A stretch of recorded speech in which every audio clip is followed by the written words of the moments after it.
Welcome to this event, which is hosted by the Applied Club Finance, part of the Applied Anthropology Network, one of the professional networks under the overall Applied Anthropology Network. I am Helena Petersen.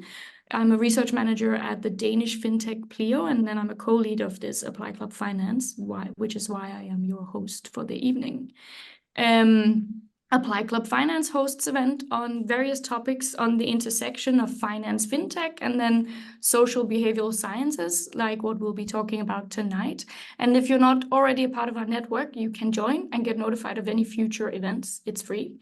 And events happen around once a quarter, and we'll make sure to share a link in the chat for anyone to sign up to the mailing list. Just to let you know, this session is being recorded so that we can turn it into a podcast for the Applied Anthropology Network. And if anyone is not happy about that and would like to protest, please do let us know. Then we can, of course, switch the recording off. All right. Super. Today's topic is customer-centric innovation in finance. What is it? What does it mean? And how do we get it right? And there's a very good reason why we chose this topic just now. It is to celebrate the launch of a new book on the same topic by Erin Taylor and Annette Broløs, who we have with us today. Yay. Erin Taylor is the managing director of Finthropology and specializes in how people's financial behavior is changing along with innovation in financial services. Annette Broløs is also a director in Finthropology, and on top of that, she's an experienced fintech leader who has held roles as CEO of Copenhagen Fintech Innovation and Research, and CFO and head of development at Fionia Bank. And Erin and Annette, congratulations so much on the book. I was saying just before, I just got my copy this weekend, so I'm very happy to also now have it in physical form and actually be able to read. Yay! To read your words. Before we move on to our lovely panelists who are also here, I wanted to hear a bit from you about this book. Who's it intended for? Who is it that you think can benefit from hearing these perspectives, from reading your book? Annette, you can go first. I think you started the whole thing. Yeah, well, I have been wanting to work in this space between academia and industry in finance for really many years, since I did my PhD on collaborative innovation and realized that financial companies don't do this very much, and they should. There's so much knowledge that they miss out on. So that's one part of it. And then I have been participating in a number of conferences as a moderator and as a panelist. And I was approached by Kogan Page and said, would you, with your background and profile, would it be interesting for you to write a book? And I immediately said, I want my partner at Finthropology to be part of this, because we have been working in this space between anthropology and economics for some time, and we have already done a lot of things, and we want companies to do a lot more. We go to conferences and we hear all the time about customer centricity, and it's all based on digital data and digital analysis, which is all good, but may miss out on some aspects. So it's intended for mostly for industry. Yeah. I'm sure you want to add something, Erin. I think I can. I mean, I think that pretty much sums it up fairly well. But I suppose more broadly than that, I feel it's relevant not just to industry, but anyone who's interested in the changes in financial services and how they're affecting people and how we might understand that better. So, for example, people who are working on financial inclusion issues may very well find things of value in the book, because we cover those topics as well. It's not just about how do you create specific financial products for people, but it's about how do people experience changes in their financial world and how can we design better for that context rather than just like one specific thing. So we look at what whole families do. We look at the multiple tools people use and so on and so forth, and issues relating to women and refugees and people on low incomes and so on and so forth. So there's a lot in there. I guess I would just finally also add that I actually think that academics could get a lot out of it, because it's actually quite different to what you normally find. There aren't that many anthropologists writing on these topics at all. And so I think we've actually produced something fairly novel. And also, of course, students who are trying to learn about the financial space. After the global financial crisis, there was a move towards plural economics. So teaching economics, not just according to the standard curriculum, but actually broadening out our idea of what economics is, also what finance is. And so I think that could also be a contribution to that movement as well. I really like that. And as someone who both works in the fintech space, but also drive an NGO, which is all about financial literacy, I can very much see that this can be applicable both in a commercial context, but also very much in the non-governmental or the non-profit work that is also being done to reform the financial sector, right, to benefit the most people and maybe even the planet long term. This is going to be hard, but I wanted to ask each one of you, what is the number one thing that you want people to take away from reading the book? I think for me, that's easy. I think my favorite part of the book is where we say that qualitative data is also data. People tend to talk about data as though it's always numbers, and that is not true. So if people can remember that, that can be the hook that people use to remember that qualitative methods can actually not only be valid, but actually can sometimes be the only way you can find the answers to certain questions. Yeah, but I'm very much along the same lines, because I do think that it's really important to understand that you cannot get a full picture of how people make decisions and how people behave with their money and how they manage without looking at the context and the communities that they are part of. And you may really miss out lots of, I just saw a report from the IFC saying that among the fintechs today, only 25% of customers are women. So that's something to think about. Interesting. And missing out on that could be partially because you rely on transactional data that where you don't know who they come from. So that's a good point. Yeah, blind spots. And we do try to add a very practical chapter by the end, which will not be new to you as anthropologists, but will be new to industry people who are not used to work in this way, I think, and that might be useful. Very nice. Thank you. If anyone here has not already run to the bookshop to buy this book, I'm sure that Rianne will also copy in a link in the chat to show you exactly where you could get your hands on it. I know that it does ship globally, so everyone should be able to access it. All right, and Annette and Erin, you've promised to stay around until after the panel to also answer any questions that there might be. Very good. So like Annette and Erin, in the AC Finance Club, we're also very focused on discussing not just the theoretical angles of innovation, but also what happens in practice in companies, in orgs where innovation is happening, either because it's the business model or because we believe in the change that's necessary in the industry. And for that, we've invited 3 customer-centric finance innovators to speak with us tonight about what are they practicing in their place in the industry. And I'm going to try and introduce you one at a time and also ask you a couple of questions, and then we'll move on to more of a discussion afterwards. But I want to make sure I just take the time to talk a little bit with each one of you as we go into this. So Gunjan Singh, a strategic designer and researcher. I really like that, strategic design as well. And you are currently applying your skills in the payments domain, driving user-centered product development at Adyen, which I believe is a Dutch fintech. When we hear payments, it's very easy to think tech first because we think infrastructure, right? So what role does customer centricity play at a fintech like Adyen? Thank you first for having me here. I'm very, very happy to be talking and, people who are speaking the same language, and it feels nice to be here. So yes, of course, without getting the technology right, you couldn't start at the company, or you couldn't offer services.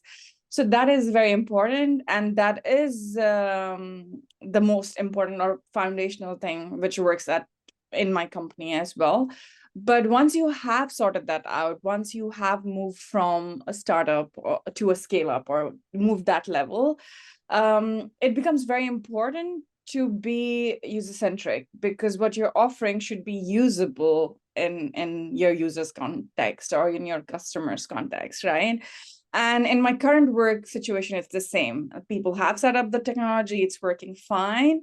But what next? Where do we, move the needle in terms of innovation? How does that come up across? So one thing which is very interesting, which Erin said, qualitative research also brings data. Data is not only numbers, data is not only transactions, and so on and so forth.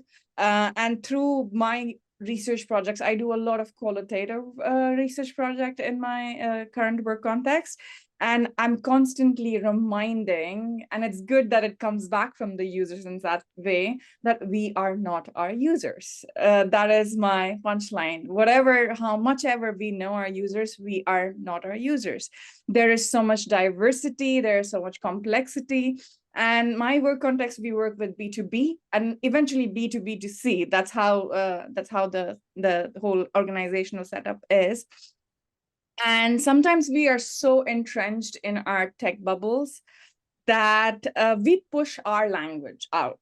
We push the tech language out, and we are not in touch with what the users speak. The users are not techies. The users are not programmers. They also don't understand financial lingo in that sense. Sometimes we might be dealing with compliance related stuff. And then for a person who is running a business to understand that, it becomes very difficult. For example, we cater to platforms like Vinted or Etsy or, these bigger platforms, which again have smaller users. Female-run businesses or small and medium businesses, and then they are just trying to run a business. They don't understand how many buckets your money moves through, or how to reconcile things at sometimes, right? So I think that we assume that, hey, what we know is what everybody knows, and through qualitative research, when you go talk to people, how they're getting their job done, this comes out, right? Work, real world is messy. Processes are linear in our head. We assume that, but outside it's not. So I think I might go on and on, but I will kind of stop here now. I find that such a beautiful way of describing it. It's always more complex than we like to think, and we can reduce complexity, but at the end of the day, we need to fit into a very complex world. And to people who might not know much about finance and might not care much about finance, right? It might not be their main job. Yeah, it's just a means to an end for them, right? They're kind of hiring our services to get that work done, and we need to understand their context to make it as easy as possible for them. Thank you very much and welcome.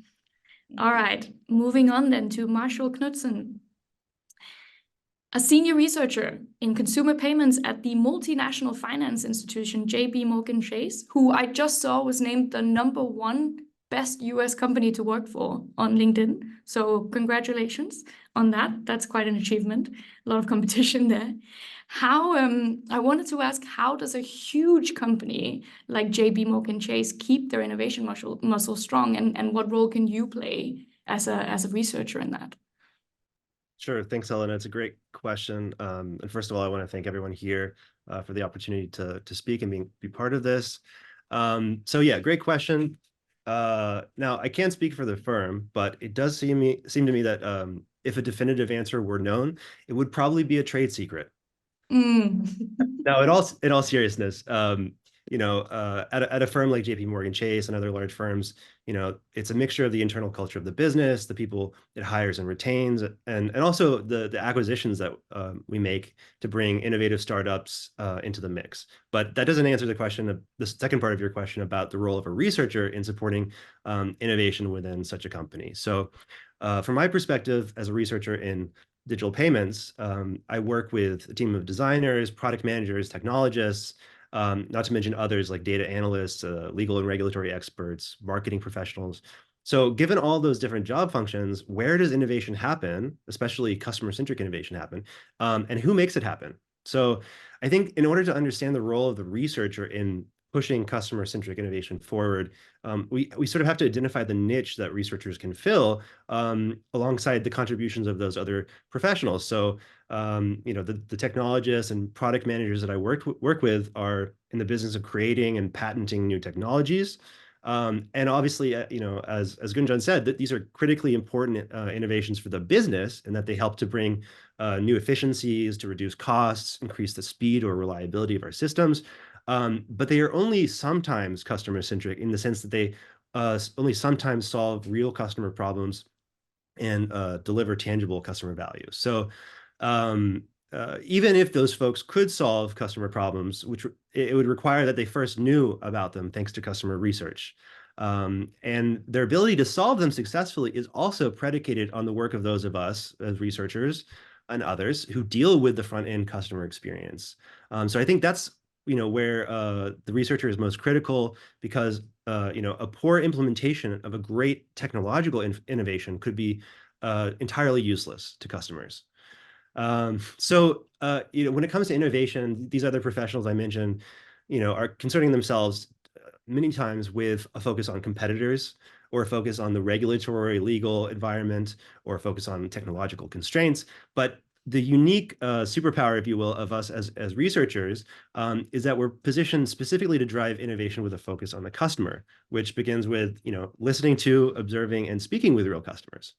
And I think innovation, the creation of something new, always presupposes things that already exist.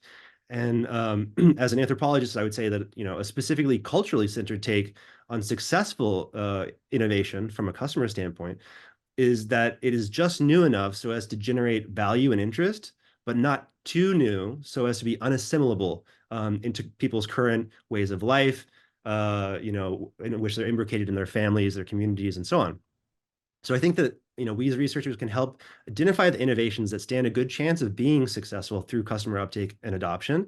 And working with our, in my case, in the digital space, working with product designers, we can test the boundaries of customer value and help our teams more broadly to understand and zero in on the forms of newness, of innovation that customers can really incorporate in their lives. Now, as far as qualitative research, it has a very important role to play in consumer finance, just as quantitative research has its own important role to play. And certainly in the financial industry, the ideal type of data is numerical. But for those of us that study the consumer, we need qualitative work in order to critically provide meaning to the numbers. And meaning is essentially what separates humans as social animals with intentionality and agency from creatures ruled by pure instinct. So it strikes me that the value of qualitative research in finance is very important, and indeed it's increasing, not decreasing. At least in the U.S. market, very on a broad scale, as customer and market research spending has increased in recent years, it has also grown progressively more difficult to recruit customers for participation in surveys and other quantitative studies. So as the response rate for surveys, for example, decreases, the problem of non-response bias increases. And as this troubling trend continues, it gets progressively harder to get quality samples for surveys. So the good news in all this doom and gloom is that we as qualitative researchers or mixed methods researchers are still able to practice our craft without hindrance. Nevertheless, qualitative research can't answer all the questions that a business will need to address, but sometimes it's the only way to answer those questions. And I think to be most compelling, the qualitative data needs to be anchored in many times the quantitative data that we do have. And the obverse is also true. The best surveys combine closed-ended questions with open-ended responses in order to get some kind of qualitative data to help form the interpretation of that quant, just as qualitative data can guide the design of the survey instrument to begin with, by sort of defining what questions matter and what range of answers should be provided to reflect the full range of cases that we know of from qualitative work. But the problem, I think, is that no data speaks for itself. And so even the most rigorous and compelling studies will have no effect on innovation if they aren't communicated in ways that are intelligible and persuasive to executives and other stakeholders. So As researchers, we really need to be capable data storytellers. Qualitative data is data, quantitative data is data, and we need to be data storytellers, ideally with the ability to triangulate across multiple sources of data, to know how to weigh their strengths and weaknesses, and to make our findings meaningful to stakeholders. So I would just finish on that thought that I think our skill at doing research is just as important in industry as our skill at communicating that research. Which is often underestimated, I believe, particularly by people first starting out in the industry, right? Absolutely. My very first manager always said, numbers need stories and vice versa. And I think there's still truth to that very much. That's a great phrase. I'll definitely take that forward. Yeah, still with pride. Thank you, Marshall. And I want to get Matthew introduced as well before we go full in discussion mode. Matthew J. Hill, as well as being an author and keynote speaker, you're also an organizational consultant with 20 years of experience guiding financial institutions and other organizations in strategy, cultural change, leadership development. What can an organizational consultant teach companies about customer-centric innovation? And by this, I don't mean are consultants any use, but I mean, what are your superpowers as a kind of external innovation force? Great, yeah. So a lot of the work that I do is actually looking at innovation more from the organizational perspective and the employees working within organizations. Because in a sense, it's the flip side of looking at the customers. It's the people that have to push the products and service out to the customers and have to be aligned around these efforts. So I guess I'm coming at it a little bit more from that perspective. And I do a lot of work with what you would call traditional institutions, organizations, so less lean organizations like fintechs, but your legacy banks. I've done a lot of work with credit unions that have these legacy servers that are really difficult to navigate, deal with. They're not very innovative. There's a lot of APIs that are typically plugged into these legacy systems. So they have these sexy front ends, but really complex and, pipes dripping, back ends, constantly needed to be fixed and so forth. And very often I would say like slow to medium followers as opposed to early adopters, and very often with kind of not very deep pockets. So question is like, how do we help these folks? How do we help the rest of these organizations that, particularly in the credit union space where I've done a lot of work, have to really adapt to the fintech challenge? And yet I think they are providing important services to communities, underserved communities, I think, which is so much important to Erin and Annette's work. And I know Erin and Annette have done some really interesting work on credit union partnerships and so forth that they've tried to develop to become more innovative by kind of bulking up and trying to get to that scale and so forth. So, and I guess I think, it's really important I know I'm harping on this, but just these kind of entities that are serving people in the underserved space, I just think that it's really important innovation in general, both on the organizational and the product and service side, is just, in terms of them becoming more sustainable, staying competitive, improving the quality of member services. And another side of this is really easing the employee lift. So I think very often, again, we forget about the employee side of the equation and the focus on products and services.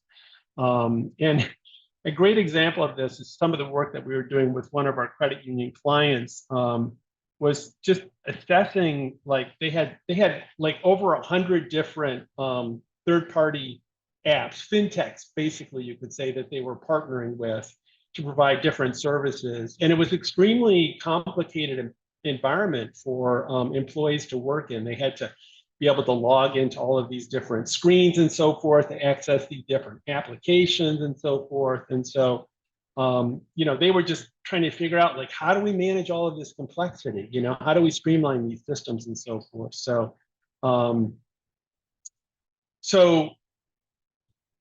it's just, I know these kind of random thoughts, but I wanted to jump over to talking briefly about David Rogers, who I don't know if any of you have seen any of his work. He teaches in the Columbia Business School, and he's written a lot on digital transformation, and you could say really digital innovation as well. And one of the things in his most recent books, I think it's called the Digital Transformation Roadmap, he talks about the failure of digital innovation in organizations, and I think this really applies to financial service institutions, is there's a lack of a shared vision, about where are we headed. There's also a lack of clarity about where to begin the journey. And then there's a lack of an experimental mindset. I know we're talking about customer-centric innovation in products and services, but a lot of times on the organizational side, leadership side, there's just a lot of confusion about where do we start?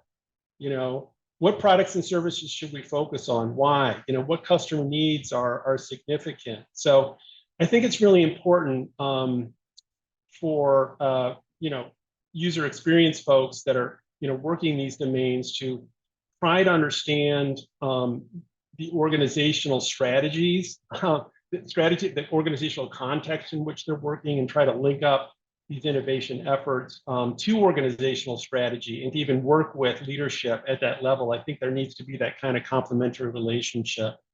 And I want to invoke one other person, Rita McGrath, who also teaches at Columbia. And she also talks about this challenge for traditional firms engaging in innovation. And part of the challenge is that, again, they can't change direction as nimbly as, as a fintech startup can, as a new, whatever, Bank 2.0, or, we're just going to create an app. We're not even going to deal with the legacy servers. Everything's just going to be in the cloud. And it's not that easy. They can't make these kind of big bet the farm kind of moves, because they can end up destroying a lot of value. So again, where do they really begin the journey? And she really talks about something that resonates a lot with me, and again, she talks about really starting kind of on the operational side, like where are the troublesome operational issues?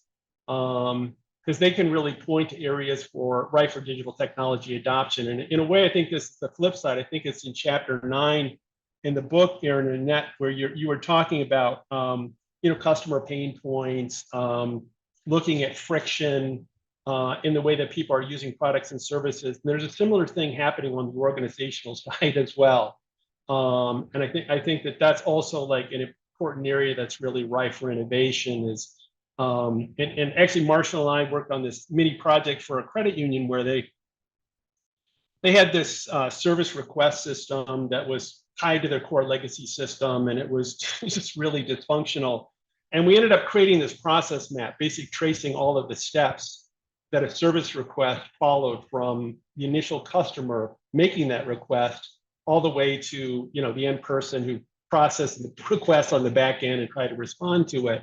Created this process map, and it just showed all of these missed handoffs and so forth. But a process map like that, it became this incredible boundary object that aligned people across the different parts of the organization. Organizations are very siloed, so they could begin to see and understand and work on resolving these pain points, these friction points in a more kind of coherent way. So I just think that, on the research side, I guess I'm thinking about things more from the perspective of organizational diagnosis, whether that's doing a barriers and breakthroughs analysis, finding pieces of the future, little innovation that are taking place within organizations, and then trying to build on those through digital processes.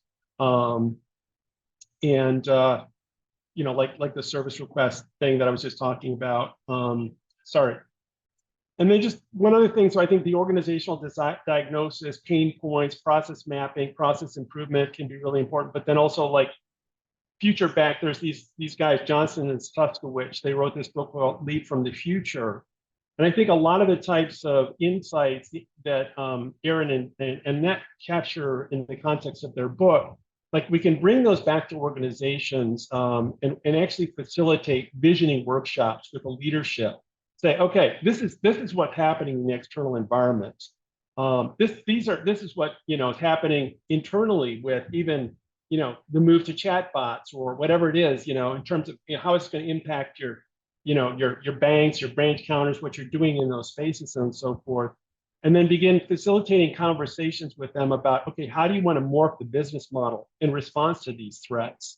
And then try to develop like a shared vision. So there is that direction that can provide, give them a direction to move in terms of whether it's, products and service or what specific customer needs they want to address. So I'm sorry, I'm just rambling along here, but that's kind of I'm enjoying it very much. Thank you. I love that point that you do not have product and service innovation if you don't have the right organizational support in place either, right? So of course they are connected. Absolutely. Thank you very much. All right. We'll also be taking questions and reflections from everyone in the audience to both the panelists, but also our authors. So please do start dropping your questions in the chat or preparing to speak out when we open the mic a little bit later. In the meantime, one question that I really want to ask of you all. One of the very clear arguments in Erin's and Annette's book that they also outlined themselves just before is this qualitative data is data too. And that when we try and make evidence-based decisions in finance, qualitative and quantitative data both play a key role in getting innovation right.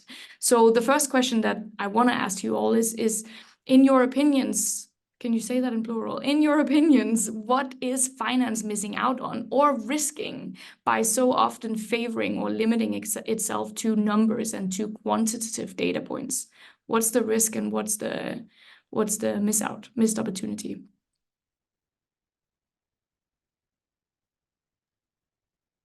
So I could weigh in on this, Helena. I think the basic problem is that for quantitative research to be effective, and I say this as someone who does practice that as well, for it to be effective, you have to know what the terrain looks like. You have to be able to define what questions are important questions or potentially important questions, and what range of answers reflects the full terrain. So I think this is where the expansiveness of qualitative research of an ethnographic mindset can offer, a critical contribution to the organization.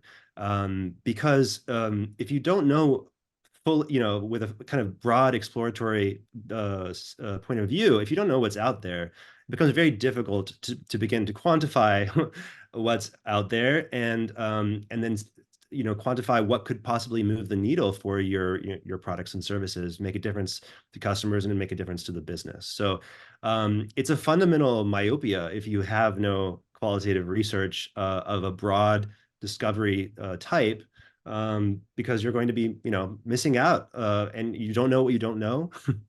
So it's actually an operational risk.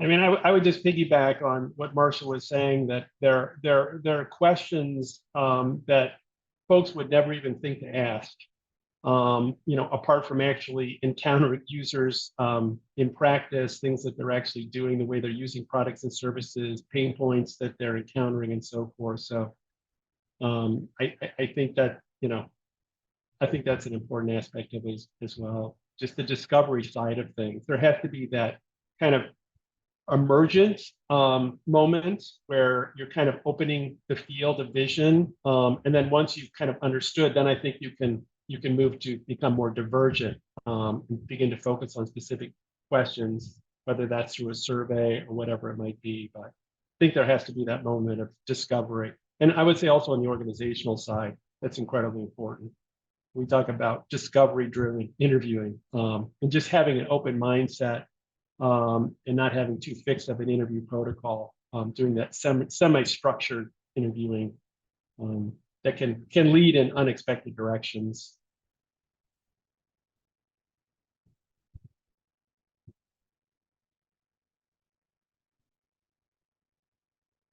Yeah, I mean, just one other little thing I just might add. I think maybe the first stage of the problem is, you have an organization that doesn't understand or value qualitative research. That's a big problem. Like I said, it's an operational risk. It's a form of myopia. But the second problem is you could have qualitative research, but you're directing it inappropriately. So, I think one of the typical sort of traditional problems in a large organization is siloing. And while silos are perhaps a necessary byproduct of the division of labor and allows people to focus on a particular business line or process, the problem often is that you'll be the teams will end up commissioning research with a focus that is narrowly defined by that silo. And there may be missed opportunities that could only be captured if someone were looking with a broader perspective than simply what is relevant to one product or one area, one product group, you might say. So I think that is where it's even more difficult to convince organizations of the need for qualitative research when it comes to these like pushing forward broader, more ample research products that aren't specifically hemmed in by existing product boundaries.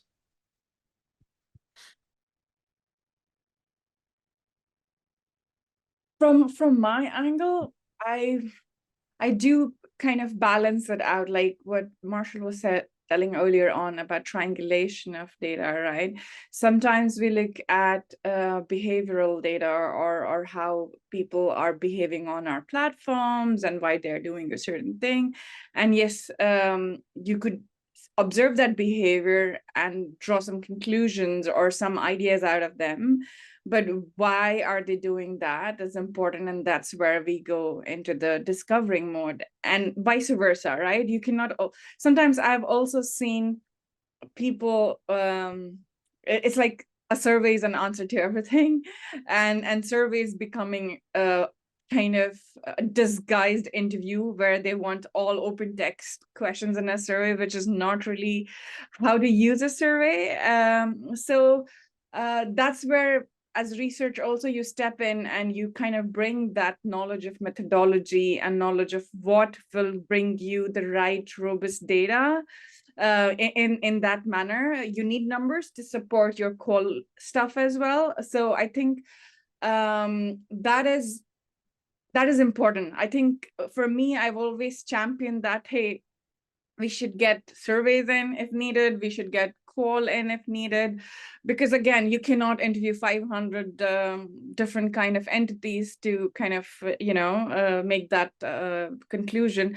But also look at the behavior which has been existing, because sometimes people say certain things and then they don't act like that. So that is very important, that you also see how they act if you put them in a certain situation. So for me, that triangle of seeing how people behave and getting those numbers to quantify that, but also digging in deeper to understand that rich, thick, layer of meaning and context. I think that definitely makes me more confident when I am putting stories in front of stakeholders to say, this is how our landscape looks right now, and this is what I can tell you, and this is maybe directions to go ahead or consider this or that, right? Those kind of things. I think, yeah, that's my approach to looking at, when we're saying customer centricity, it's everything in all aspects. I wanted to just throw in one other quick idea. I know we're belaboring this question, but it's such a rich one. I'm thinking of this 2008 HBR article by Tim Brown called "What is Design Thinking?" And one of the things that he talks about, the way that qualitative research goes so much deeper than, let's say, even focus groups do in terms of participant or ethnographic research, in terms of how people are using products and services in the real world. Is it can really help us understand something about context and develop solutions that are more holistic.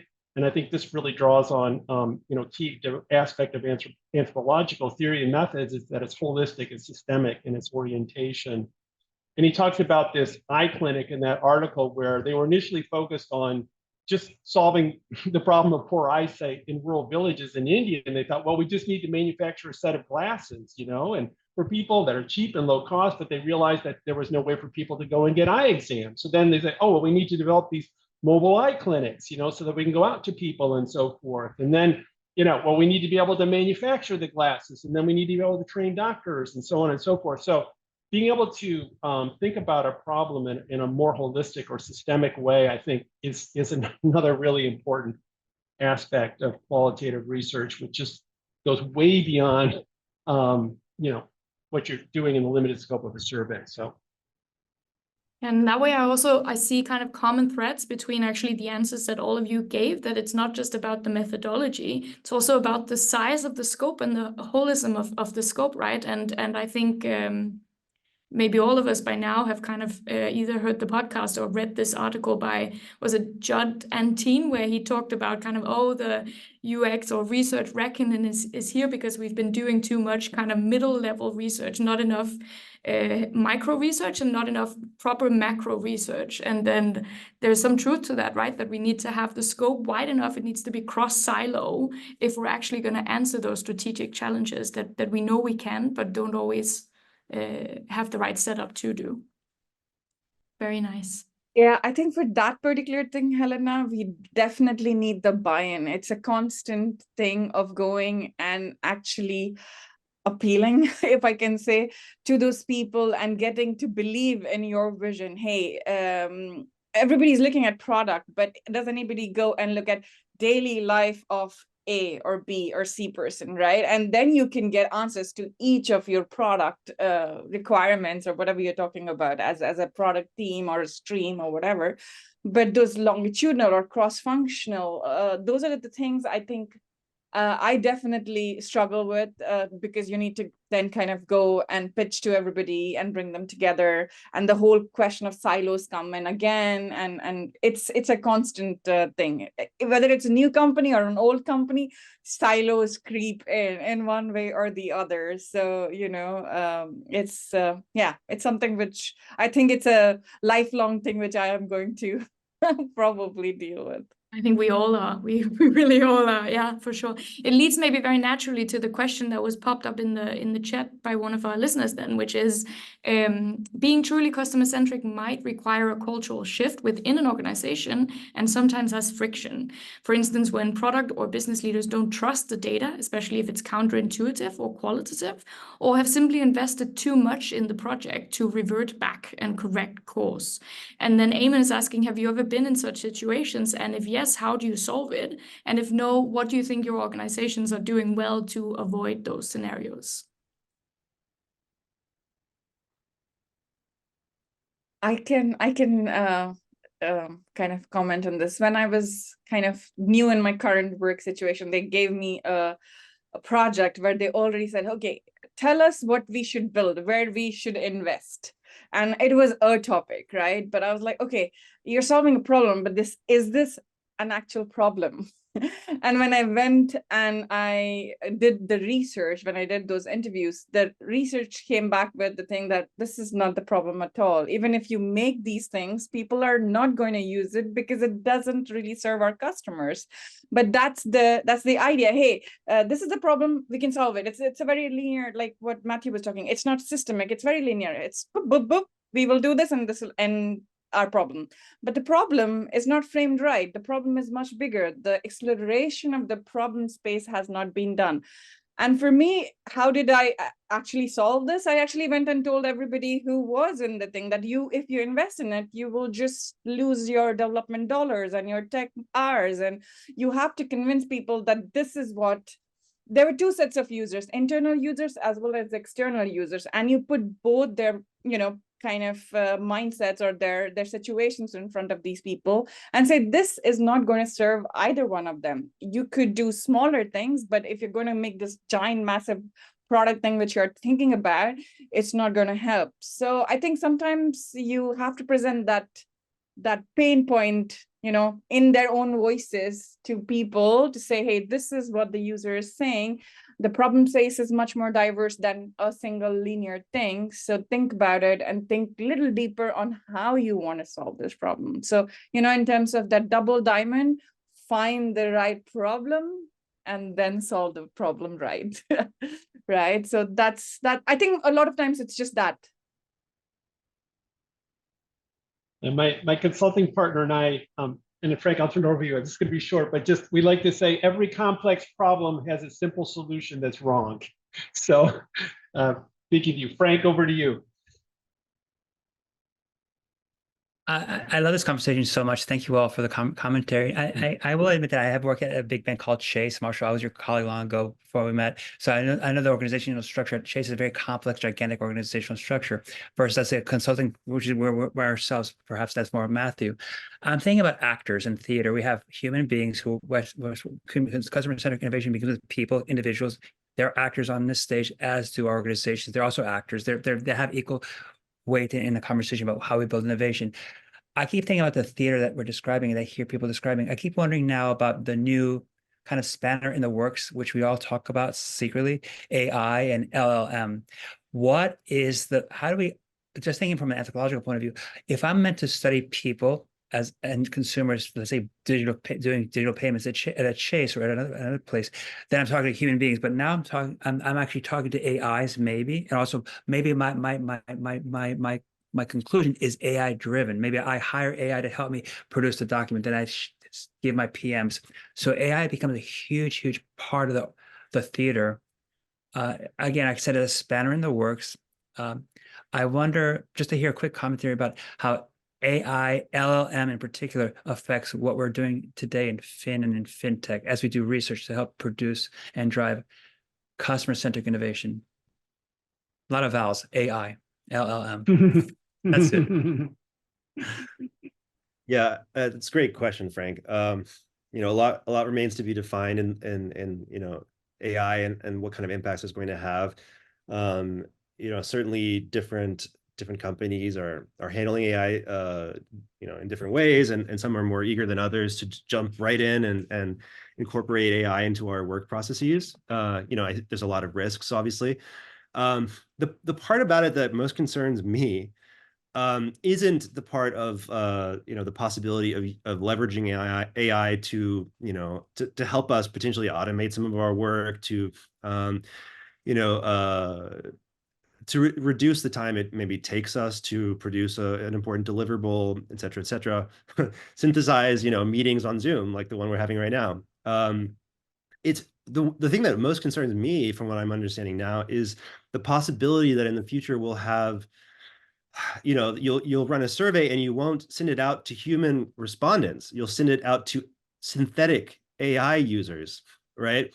And once the industry or a certain company becomes convinced that that's good enough, perhaps it could be much cheaper, conceivably much cheaper to test on synthetic users.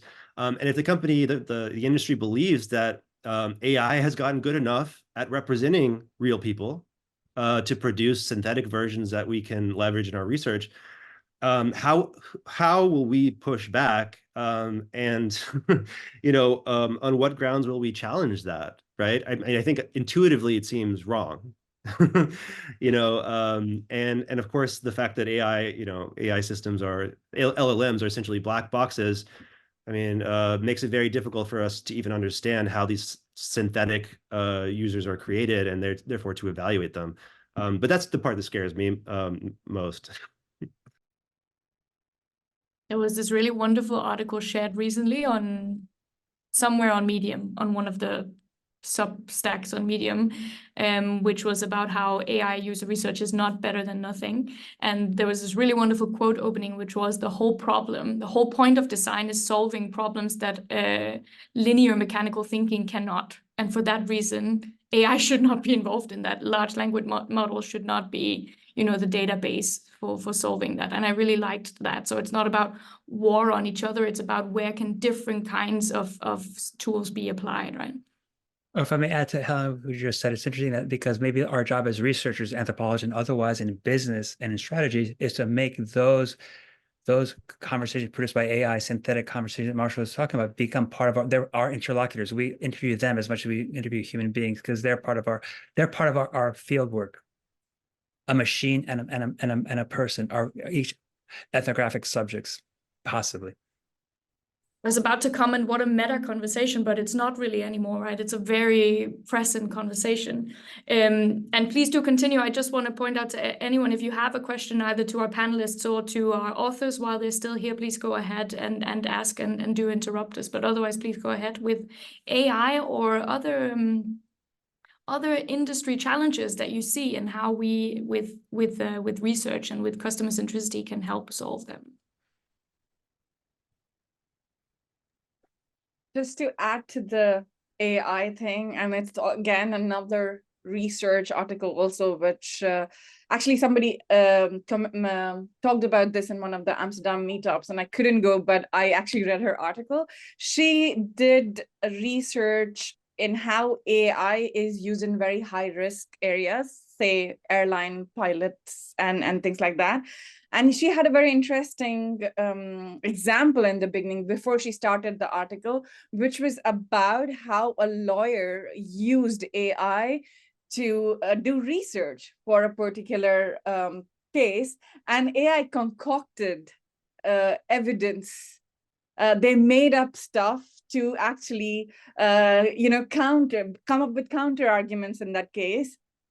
And it went to court and everything. And eventually what came up is the other side lawyers, the rival lawyers, basically said, where are these things coming from? We cannot find these evidences. And then there was a whole lot of stuff going on there, right? So it's very interesting how much can we trust AI right now in terms of doing even primary research or doing even desk research, because this was desk research, right? The lawyer said, hey, find me cases for A, B, and C. And this, AI went, I think it was ChatGPT, it went and, found these cases where these kind of things have happened before, or there were precedents of a similar situation, which was absolutely not the case. So I think we have to really take it with, at least with LLM, Frank, right now, I am really not very confident. I am using some transcription software to help me sometimes, and they do give you a sort of summary, but I always take that summary with like a whole lot of salt because what it is coming out with, it's not making sense to me. So I go and I go back and forth with it. So I think we have to go a certain way before we start kind of using them completely or trusting them completely in that sense. Yeah, I'd just like to add, Gunjan, I've noticed yesterday that Dovetail provides summaries of your interviewees. We'd already written summaries of what our interviewee said. They are very, very different. Only things like so-and-so is this occupation and has 3 kids and a husband. And then after that, nothing related to what we summarized. Yeah, it's the same. I think it's pretty much the same across all the transcription providers right now. Yeah, I think it depends. It's in part with whatever is the state of LLM in the world in general, I think. Yeah, and I think that if it were to work, you need to be able to tell it what you're actually after. Like our questions were about financial services. The answer it gave was not about particularly financial services, but also the other random stuff. So if it doesn't know what kind of output you're looking for, it doesn't work. Prompt engineering is the next big thing, Erin. We'll all need to learn it. All right. Anyone who wants to give a final rounding off comment, potentially highlighting what it is that we as humans can do for customer-centric innovation that AI cannot, at least not yet. If not, I'll just say thank you for tonight. It's been a joy. And Rihanna has shared some links in the chat if you want to sign up for our AC Finance newsletter, or if you want to request a topic to speak on or speak about, please use those links. But anyone to give us maybe a little bit more upbeat last comment about why we continue to push for human-driven customer centricity in finance? I just wanted to thank Erin and Annette for this incredible book. That it's not easy to write a book like that, 10 chapters, 220 pages. And I think it just pulls together so much of what's happening in the financial services space around everything digital and how to think about that as researchers. So I just, again, kudos to you. I've only worked through a few chapters, but I'm looking forward to reading the rest. Thank you, Matthew. We really appreciate it. Thanks a lot. Thank you. And hopefully we'll get some feedback from people who may like or not like parts of the book. Yeah, no, this is wonderful. Thank you so much for inviting me to be part of this event. And I started reading some of the book in a digital version, and I've been very much enjoying it. I think it's very exciting for me working in the space that a book like this has come out, and I'm grateful for both of the authors here for doing that. I have my physical copy in the mail. It's delayed, but I look forward to diving into that very soon. And maybe just on an optimistic note about AI, you know, the customer-centric innovation, I think, will continue to be important as long as customers, not AI, are consuming the products and services that are built. And I don't believe anytime soon that robots will be earning and spending their money, much less requiring services that we can provide. But at least during my lifetime, I hope that does not come to pass. And so I think there is still a very bright future for the kind of work that we do in this space. And even if it does happen, they will definitely need us to help them understand how to sell to AI, right? Yeah. Absolutely. Thank you so much for this really invigorating discussion. It was definitely very, very helpful.